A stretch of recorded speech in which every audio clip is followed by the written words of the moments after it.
recently read Rich Dad, Poor Dad by Robert Kiyosaki. Robert Kiyosaki learned about money from two dads, his biological father and his best friend's father. Both men worked hard and earned good incomes, but his biological father struggled to pay bills his whole life, while his friend's father became one of the wealthiest men in Hawaii. When Kiyosaki's father died, he left bills to be paid. But when his best friend's father died, he left millions of dollars to his family and his favorite charities. In Rich Dad, Poor Dad, Kiyosaki reflects on why his father remained poor and why his friend's father became rich. The answer came down to two fundamental differences. Fundamental difference number one: Poor Dad acquired liabilities. Rich Dad accumulated assets. When Poor Dad started his career, he saved up to buy a new house and a new car.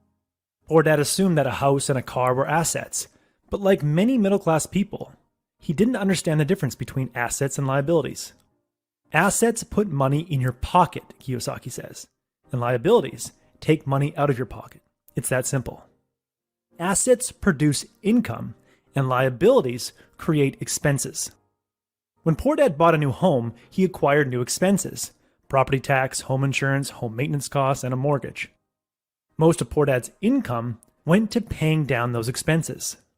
Rich Dad took a different approach.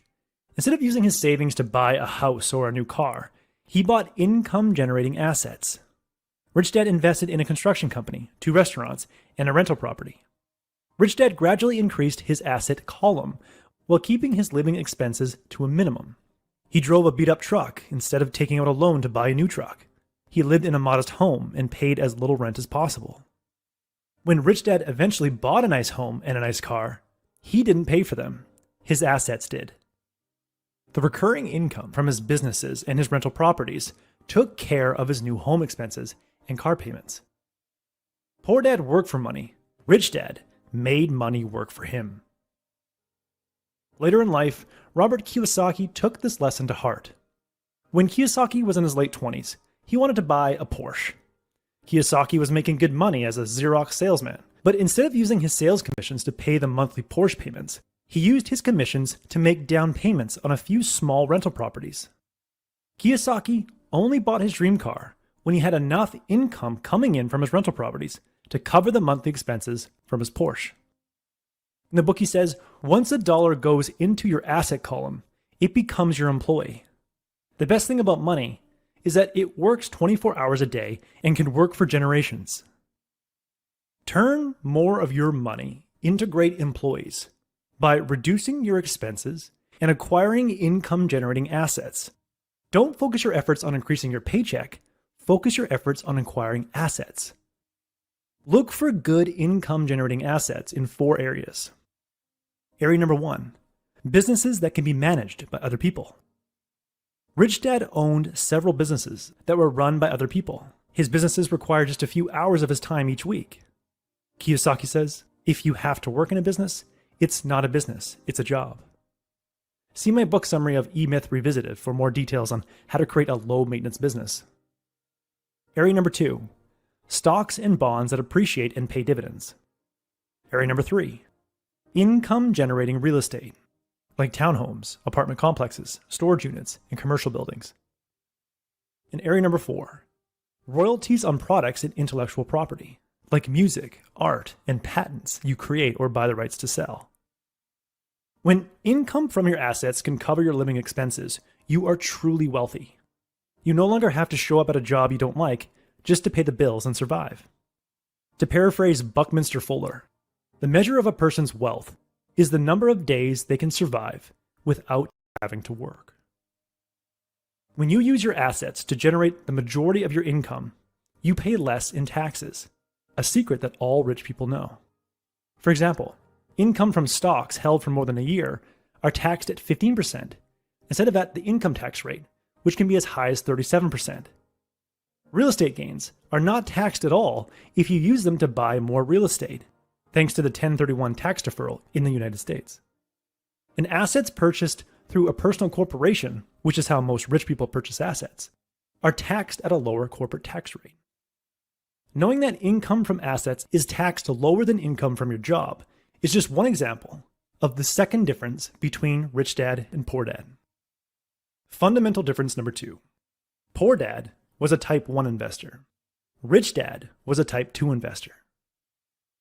Type 1 investors choose to be ignorant about investing. Type 1 investors are too, quote, busy to come up with an investment strategy. So they just keep their money in a savings account, which doesn't keep up with inflation. Or they give their money to a financial advisor who invests in high commission mutual funds. A type 1 investor is like someone who walks into a computer store and picks a PC off the shelf. A type 2 investor is someone who buys individual PC components and builds her own computer after extensive research online. Type 2 investors make time to learn about investing and constantly look for investing opportunities. A type 2 investor will learn how to invest in private startups before they IPO, or take the time to understand cryptocurrency and other markets that seem too confusing to type 1 investors. Type 2 investors know a little about a lot. Thanks to the wisdom passed down by Rich Dad, Kiyosaki became a type 2 investor. Kiyosaki studied housing markets and how to borrow money for rental property down payments without having to go through a bank. He also found rental homes in housing markets that were trending up and sold them for a significant profit 3 to 5 years later. For example, Kiyosaki bought a small rental property in Oregon when California was having a housing boom. Gradually, buyers in California started coming into Oregon and drove prices up. So Kiyosaki sold his property for a profit and used the money to buy a bigger rental property in Phoenix, which had a depressed housing market at the time, but was trending upward.